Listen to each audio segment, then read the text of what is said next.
Bonjour, je suis ravie de participer à la thèse en poche qui a été un peu épique à mettre en place et au vu de notre contexte.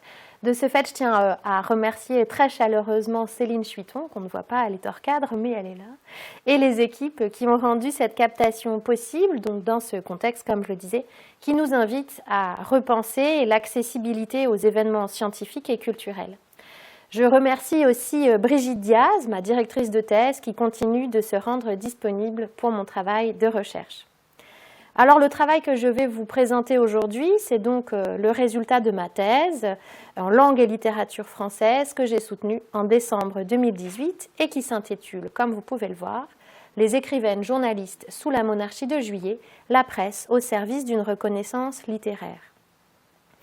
Il s'agissait pour moi, dans ce travail de thèse, d'observer et d'analyser la présence littéraire des femmes dans l'essor de la presse des années 1830 en France. Alors ma présentation va se composer de plusieurs parties. Je vais d'abord définir avec vous mon sujet, ensuite indiquer les outils théoriques et méthodologiques que j'ai mobilisés, enfin vous présenter ma problématique ainsi que les étapes de cette recherche pour en arriver aux résultats et aux perspectives. Alors ce sujet, il est à l'origine d'un croisement de ma recherche de Master 2 sur les écrits de jeunesse de Charlotte Brontë, dont j'ai découvert qu'elle produisait avec ses frères et sœurs des journaux miniatures, et de ma pratique d'enseignante en lettres à la recherche un peu désespérée, il faut bien le dire, des femmes de lettres et de presse dans les manuels et les programmes. Pour rappel, une étude sur 2 manuels qu'avait effectué la HALD en 2008 sur la place des stéréotypes et des discriminations dans les manuels scolaires conclut que, et je les cite, « de toute matière confondue, ils et elles ont pu observer une disparité en termes de représentation valorisante et valorisée socialement entre les hommes survalorisés et les femmes sous-valorisées. » Concrètement, ça veut dire que dans un manuel de lettres, pour un élève de 5e, il y a seulement 26% d'œuvres qui sont écrites par des femmes et on tombe à moins de 10% pour un manuel de classe de seconde. Alors avec un peu de chance, ça va commencer à bouger, puisque aujourd'hui on a appris que le prix Nobel de littérature avait été décerné à une poétesse, Louise Gluck. Félicitations à elle. L'invisibilité constatée des femmes dans la représentation de l'histoire littéraire questionne la notion de légitimation littéraire. Comment appartenir au champ littéraire? Comment y être reconnu? Qui écrit sur la littérature et sur quel support? Depuis le XIXe siècle, un des supports de légitimation littéraire, c'est le journal. Marie-Ève Terranti a en effet montré comment l'entrée dans ce qu'elle appelle l'ère médiatique de 1836 repose sur la rencontre de la presse périodique et des écrivains. La littérature est beaucoup plus présente dans les journaux à partir de ce moment-là. Elle y est critiquée puisque c'est vraiment l'inscription de la critique littéraire. Elle y est aussi diffusée en feuilletons, ce sont les fameux romans feuilletons. Et ces colonnes de journaux sont écrites par des écrivains qui sont également désormais journalistes. Alors mon hypothèse de départ interrogeait l'entrée des femmes dans les colonnes des journaux. Le journal devient-il un passage obligé, une initiation à la sociabilité littéraire? Est-ce qu'elles font du journal un laboratoire d'écriture? Est-ce qu'elles en font un support d'écriture acceptable? Et surtout, est-ce qu'elles accèdent à la légitimité littéraire en écrivant pour la presse? Alors, vous pouvez l'entendre, c'est un sujet qui a de multiples facettes. On est vraiment entre l'histoire des femmes, l'histoire de la presse, l'histoire de la littérature, ce qui m'a obligée à mobiliser des outils d'analyse issus de plusieurs disciplines pour étudier un corpus protéiforme. Le premier outil que j'ai largement mobilisé, c'est le genre. Le genre en littérature questionne la place des femmes et essaie de revaloriser le travail des écrivaines en les réinscrivant dans l'histoire littéraire et pour ma part, pour la période du XIXe. Alors le genre en littérature, on peut le définir comme un principe de différenciation qui détermine la construction des rôles sexués et qui l'organise dans un rapport de pouvoir. Ça veut dire analyser en fait les mécanismes de la structure de domination à l'œuvre dans le champ littéraire, mais également les tentatives opérées pour les dépasser. Je me suis appuyée alors sur les travaux de Christine Planté, qui a écrit un ouvrage vraiment important qui s'appelle La petite sœur de Balzac, où elle interroge ce qu'on appelle la critique ad feminam, c'est-à-dire la réception des œuvres écrites par des femmes, non pas par rapport à leur contenu et la qualité de leur contenu, mais parce que ce sont des femmes qui les écrivent. Elle y développe aussi le paradoxe de certains positionnements d'écrivaines qui sont soit dans la recherche de l'assimilation, faire comme, écrire comme les hommes, ou au contraire de spécification et donc inventer une écriture dite féminine. Je me suis également appuyée sur les travaux d'Evelyne Lejeune-Reinig qui, elle, a essayé d'interroger les écrivaines comme une classe sociale ou une catégorie sociale à part entière. Il était évident que je ne pouvais pas passer à côté d'essais monographiques sur des écrivaines du XIXe, Germaine de Staël, George Sand, Louise Collet, Marie Dagout ou encore Marceline Desbordes-Valmore. Alors, je vais vous montrer un exemple, une illustration qui m'a sauté aux yeux sur la nécessité scientifique de passer par le genre pour étudier les écrivaines journalistes. C'est le cas de Fanny Richaume. Fanny Richaume, son nom ne vous dit probablement pas grand-chose. Elle est pourtant la fondatrice et directrice du Journal des femmes, un périodique assez important pour la période, que ce soit en nombre de tirages ou d'abonnements. Elle est également l'autrice d'une vingtaine de romans, elle est une éditrice scientifique d'ouvrages collectifs, et pourtant, on ne sait que très peu de choses sur elle. La preuve en est que je ne suis même pas sûre de sa date de naissance, puisqu'elle n'apparaît que dans une rubrique nécrologique d'un journal local du Nord. Voilà donc un exemple assez significatif de l'invisibilité des femmes dans l'histoire des médias et de la moindre valeur accordée à la littérature destinée à la jeunesse et à la presse féminine. Je me suis donc clairement inscrite dans ce qui s'appelle une investigation féministe, c'est-à-dire une façon particulière de connaître et de produire du savoir, caractérisée par son intérêt à ce que la connaissance contribue à éradiquer les inégalités de genre qui fixent les relations et la place des femmes par rapport aux hommes. Le deuxième outil théorique que j'ai mobilisé, c'est la sociopoétique. C'est-à-dire que j'ai établi une approche qui croise l'analyse de la poétique, c'est-à-dire vraiment de l'écriture littéraire, et le contexte social dans lequel cette écriture est produite. Alain Viala explique que la poétique ne peut éluder la nécessité de se faire historique, et à moins de postuler que les causes internes à chaque genre sont tout, force est d'admettre que les variations historiques des répertoires, définition et répartition de genre, se font sous l'effet de causalités externes à la pure textualité, donc sous l'effet de faits de société. C'est aussi, cette recherche, une analyse littéraire de la presse. La période que j'ai choisie pour cette étude est un moment très particulier de l'histoire de l'imprimé, au sens où il y a un basculement du fonctionnement du champ littéraire. Je le disais tout à l'heure, la monarchie de Juillet, c'est vraiment une période d'essor de la presse, c'est 1830, la révolution des Trois Glorieuses. Il y a énormément de discussions autour de la liberté de la presse. Il y a tout de même 18 lois entre 1815 et 1848 sur la liberté de la presse. C'est aussi une période de progrès technique et économique, notamment grâce à Émile de Girardin, qui est le premier à intégrer des encarts publicitaires dans son journal pour baisser le coût de l'abonnement. C'est aussi, évidemment, de ce fait-là, une augmentation significative de l'édition des périodiques. On publie en masse des revues de presse généraliste, mais également de presse spécialisée, la presse féminine, la presse de mode, on a aussi une presse pour enfants. Et parallèlement à cet essor de la presse, on a un vrai changement du régime littéraire et de la profession d'écrivain au XIXe siècle. Ce n'est plus la même nécessité économique, ce n'est plus la même façon d'accéder à la profession. Les sociabilités sont également, elles aussi, nouvelles.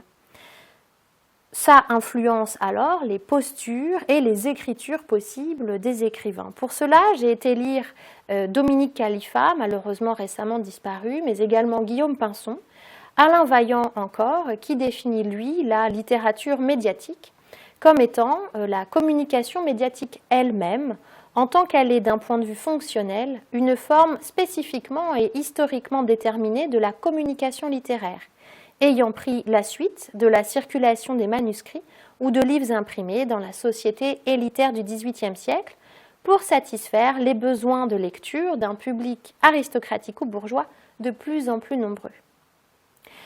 Ça voulait dire ici analyser en fait les apports respectifs du périodique et de la littérature, que ce soit en termes d'écriture, de trajectoire professionnelle ou de figure. Le dernier outil, un des derniers outils que j'ai mobilisé, c'est la posture d'écrivain journaliste. Alors, la notion de posture, elle est plutôt issue de la sociologie de la littérature notamment, à partir de Jérôme Mézos, héritier des travaux de Pierre Bourdieu, sociologue, et de Ruth Amossi, qui, elle, est linguiste. Il s'agit de comprendre, en fait, comment l'écrivain ou l'écrivaine joue et négocie sa place dans le champ littéraire par une manière de s'y présenter. José Luis Diaz associe cette notion de posture à celle de scénario octorial, c'est-à-dire une palette de postures, de scénarios disponibles que les auteurs ou les autrices s'approprient et transforment.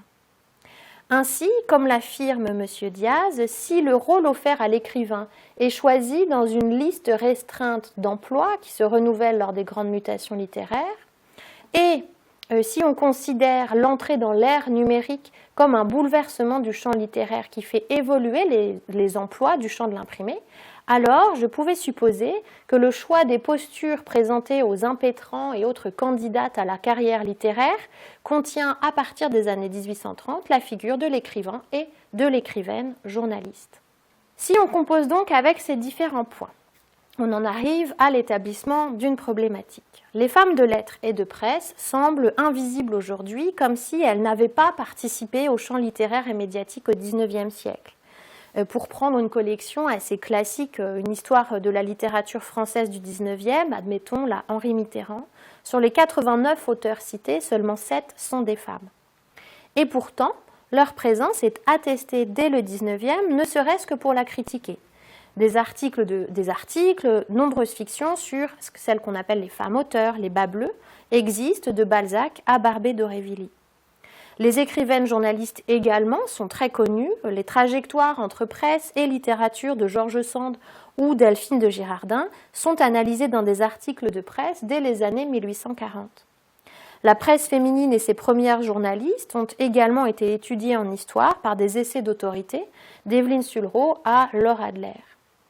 Il y a donc un paradoxe entre le constat de la participation des femmes à la littérature médiatique et le fait qu'elles n'apparaissent pas comme actrices de la redéfinition du champ littéraire au même titre que leurs confrères. Elles sont sans cesse renvoyées, confinées, pour faire un rapport à l'actualité, dans une spécificité de genre et dans une catégorisation féminine. On parle de presse féminine, on parle de femmes auteurs. Il ne me semble pas qu'on parle d'hommes auteurs ou d'hommes poètes. Elles semblent donc toujours au seuil du champ littéraire. On ne nie pas leur existence, mais elles ne sont pas considérées comme actrices de l'évolution de cet espace. Ou alors, quand elles le sont, c'est de manière très négative. Elles sont censées amener le chaos, le dévoiement moral, faire baisser la qualité littéraire et en plus offrir une concurrence déloyale. En tout cas, ce qui est toujours posé, ce qui est toujours remis en question, c'est leur légitimité à occuper cet espace littéraire. Ainsi donc, ma problématique questionne le fait que le journal, du fait de la variété des écritures qui s'y exercent, élargit les fonctions littéraires des femmes et constitue un espace dans lequel elles peuvent revendiquer et exercer leur légitimité littéraire. Dans une perspective de recherche sociopoétique, en mobilisant le genre, j'interroge le champ des possibles que les femmes se créent dans la nouvelle littérature médiatique de la monarchie de Juillet. Comment transforment-elles la nouvelle posture d'écrivain-journaliste en écrivaine-journaliste ?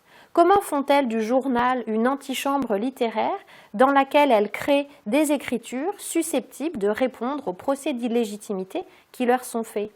Et en quoi le journal est-il le lieu de la composition de tactiques d'acceptabilité ? Alors, dans un premier temps, j'ai analysé les contraintes qui pesaient sur les femmes désireuses de faire carrière en littérature médiatique.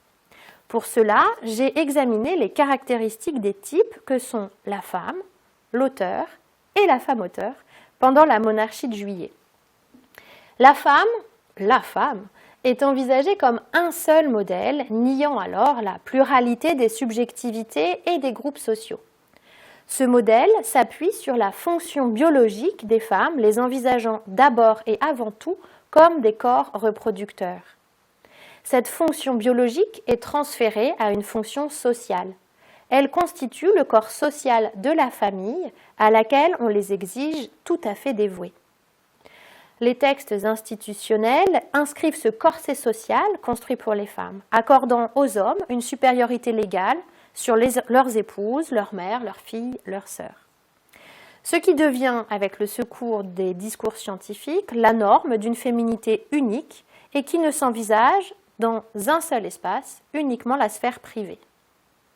De l'autre côté, l'auteur, pendant la même période, voit sa manière d'être une figure publique se transformer, passant d'une socialisation d'ancien régime, de salon en mécénat, à une identité médiatique mosaïque. L'écrivain journaliste démultiplie sa présence sur les feuilles des imprimés littéraires et journalistiques.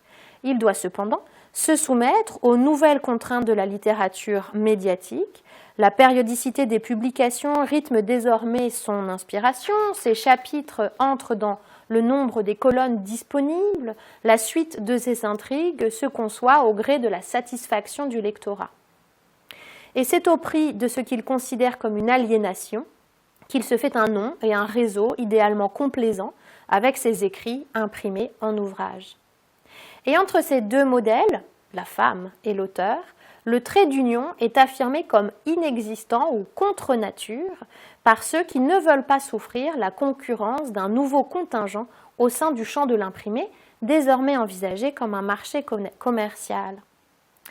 L'imaginaire collectif de la femme de lettres, de la bas bleue que vous pouvez voir à l'écran, se construit à partir de cette prétendue incompatibilité entre les fonctions sociales de femme et d'auteur.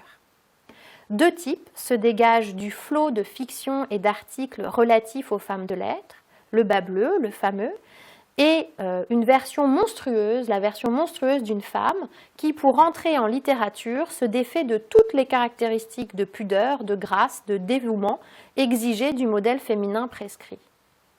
Sinon, si elle n'est pas un bas bleu, c'est une femme de génie, nécessairement exilée et isolée de ses pairs, des femmes dont elle a quitté la norme, comme des auteurs dont la norme lui reste de toute façon inatteignable. Elle est une sorte finalement de transfuge, d'apatride sociale. Ainsi, les candidates à la carrière littéraire doivent s'inventer en une mosaïque juxtaposant deux identités sociales a priori complètement incompatibles.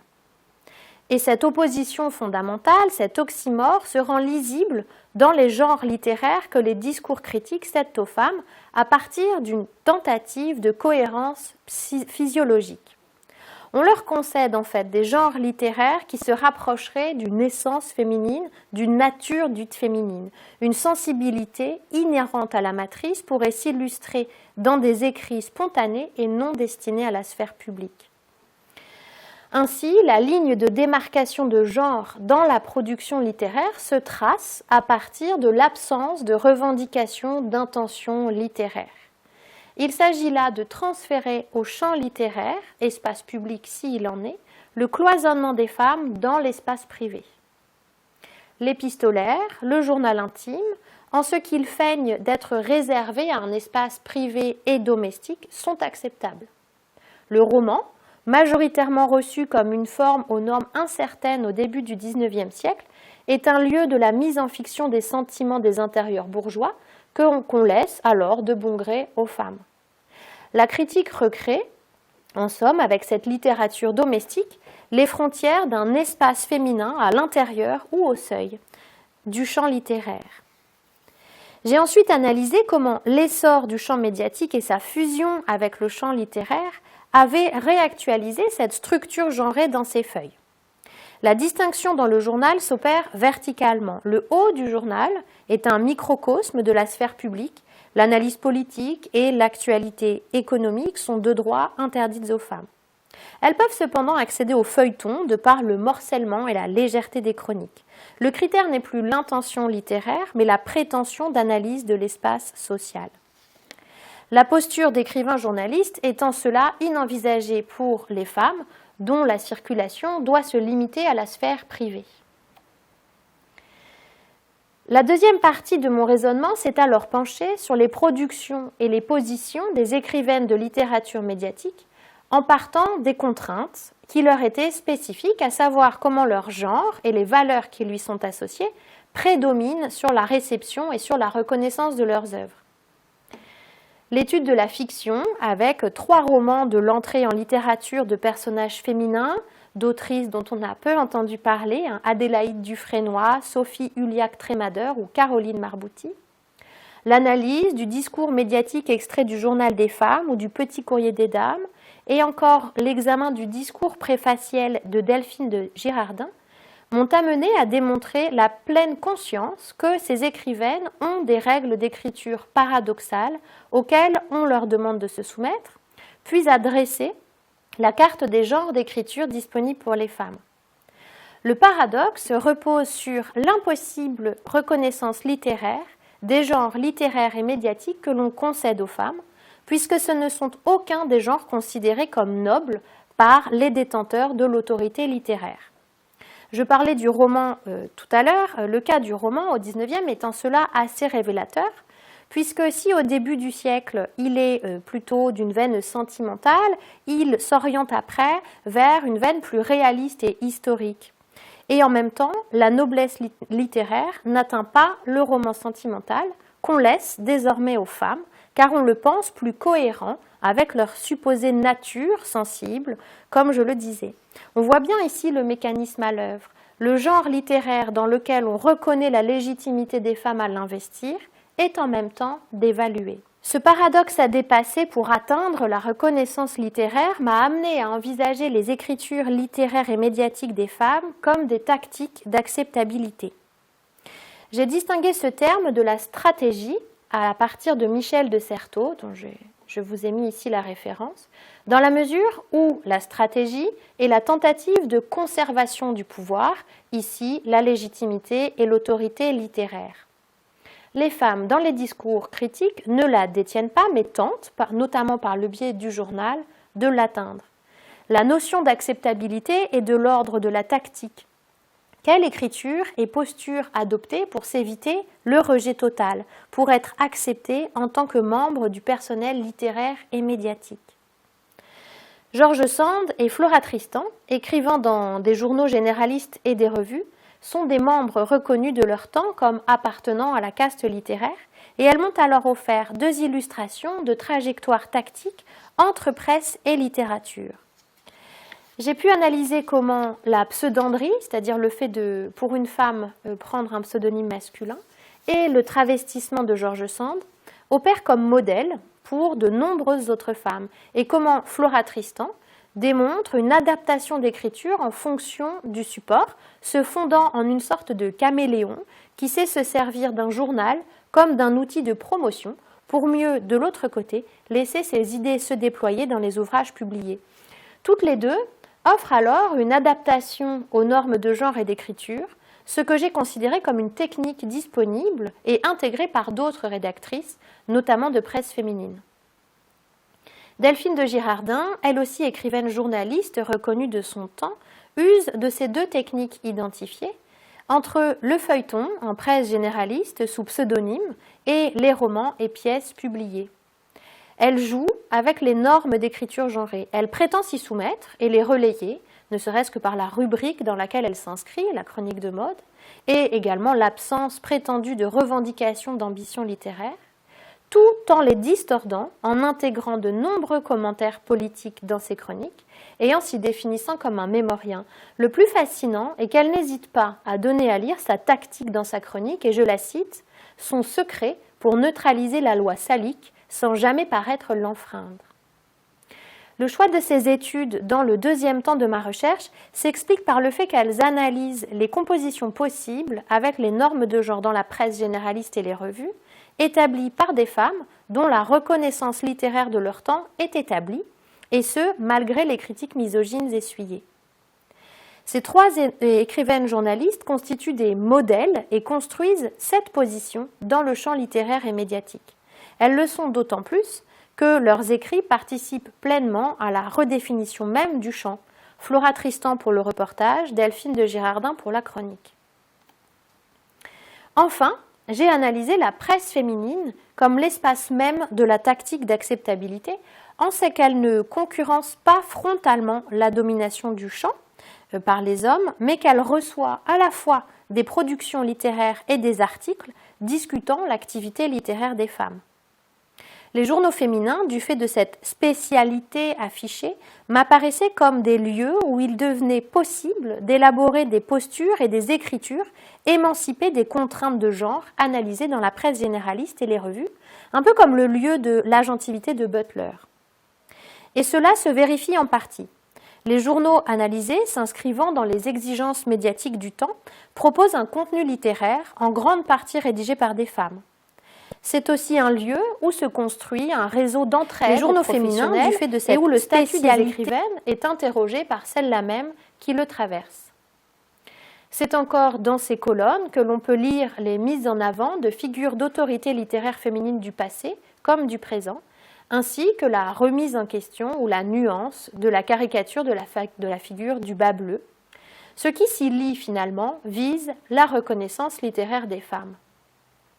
Cependant, il m'est apparu que cette émancipation n'allait pas sans compromis, le principal étant de devoir produire une ligne éditoriale acceptable, ne serait-ce que pour la survie économique du journal. Il fallait donc que les articles entrent au moins en cohérence avec les exigences morales pesant sur les femmes.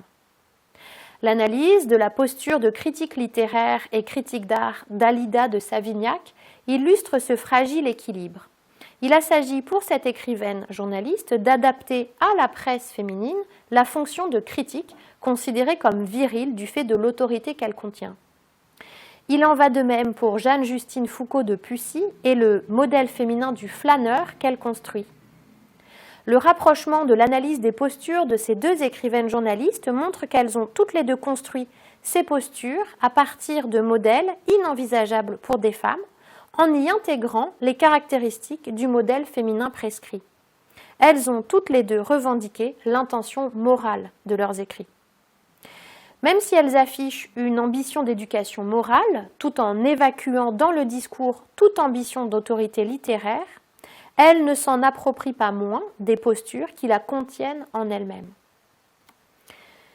J'en arrive alors aux résultats de ces nombreuses recherches. À partir de l'analyse de ces scénarios octoriaux restreints, j'ai examiné les compositions possibles que les femmes de lettres de la monarchie de Juillet avaient mises en place pour faire entendre leur voix littéraire. Mon hypothèse étant que la posture de l'écrivaine journaliste se définissait à partir de tactiques d'acceptabilité. Ces dernières relèvent de l'éthos et de positionnement par rapport aux contraintes de genre dans le champ littéraire et médiatique. Le premier choix observé est celui de la conformité au modèle féminin prescrit. J'ai pu relever des discours qui prescrivaient aux autrices de ne jamais déroger, et je cite, aux règles de leur sexe afin de ne pas s'exposer aux critiques ad feminam. On a pu le lire chez Félicité de Genlis ou Louise Megnaud. Il s'agit aussi de relayer la condamnation de l'abandon des devoirs familiaux et domestiques des bas bleus, comme le fait Émilie Marcel dans le Journal des femmes ou de nouveau Sophie Huliac-Trémadeur dans Émilie ou la jeune fille auteur. Cela peut être encore d'expliciter l'intention morale et pédagogique de l'écrit plutôt que sa nature littéraire ou analytique dans le journal. J'ai pu examiner cette tactique à l'œuvre dans la critique, je la citais à l'instant, d'Alida de Savignac ou dans les flâneries de Jeanne-Justine Foucault de Pussy. Voisine de cette dernière tactique est celle qui consiste à s'inscrire dans les bornes des genres cédés aux femmes. La fiction édifiante, le roman sentimental, la poésie lyrique, la chronique mondaine, la chronique de mode. Et y affirmer son identité sociale et littéraire comme cohérente avec la norme féminine prescrite. Enfin, une des tactiques d'acceptabilité mises en place par les écrivaines journalistes est la désertion du genre féminin. Cette tactique est à l'œuvre dans le travestissement pseudonymique de George Sand, de Daniel Stern ou du vicomte de Launay. Se faire homme de lettres, avec le risque que cela comporte d'être accusé de monstruosité, n'en reste pas moins la tactique qui fait exploser les contraintes génériques liées au genre. Se défaire du genre peut également correspondre à un processus d'abstraction de ce dernier. Flora Tristan, malgré des engagements féministes indiscutables, agit sur la scène de l'imprimé sans jamais visibiliser les contraintes et les obstacles rencontrés du fait d'être une femme.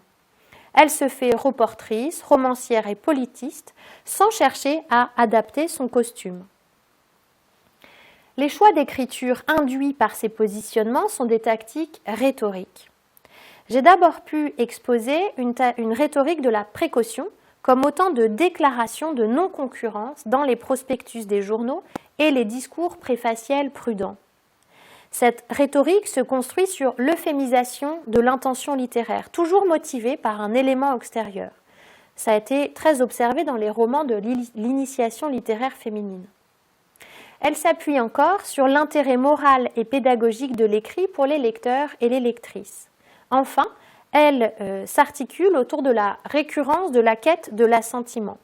C'est Jeanne-Justine Foucault de Pucy qui demande la permission à sa lectrice de deviner ce que ces restrictions de circulation ne lui permettent pas de dévoiler dans ses flâneries, ou encore Fanny Richaume qui, lorsqu'elle évoque l'influence de son journal sur les carrières littéraires féminines, neutralise, euphémise son affirmation par une tournure subjective qu'il me soit permis de vous faire remarquer.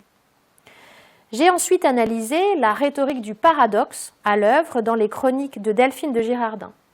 En jouant sur les antiphrases et les antithèses, elle montre combien la femme qui écrit est comprimée par des injonctions paradoxales.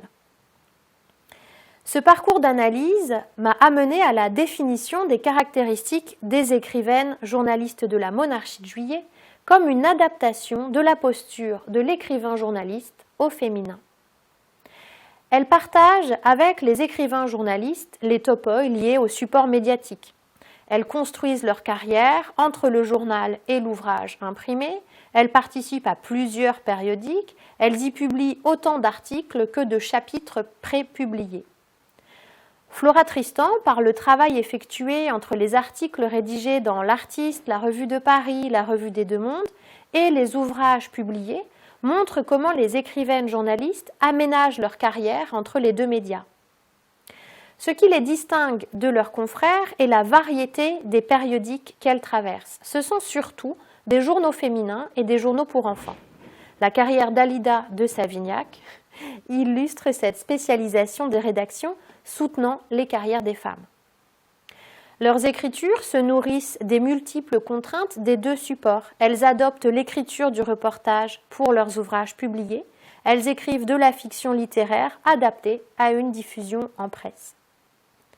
La rédaction du journal leur permet également de se créer un réseau d'entraide professionnelle comme celle du Journal des femmes et du Conseiller des femmes.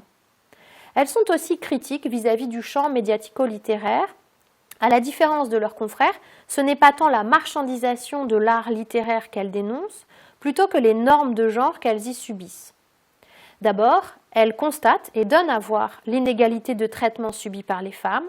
Elles la remettent parfois en question et tentent de démontrer en quoi une égalité réellement universelle serait bénéfique pour l'ensemble de la société. Ensuite, elles montrent comment les écrivaines journalistes sont également concernées par cette inégalité et comment cette iniquité s'illustre dans la critique et dans la répartition des genres littéraires. Enfin, elles revendiquent la légitimité littéraire des femmes. Cette revendication passe par la valorisation des carrières littéraires des femmes des siècles précédents ou contemporains. On peut citer l'article Des femmes d'Antoinette Dupin qui tente de réhabiliter des intellectuelles françaises peu visibles par ailleurs.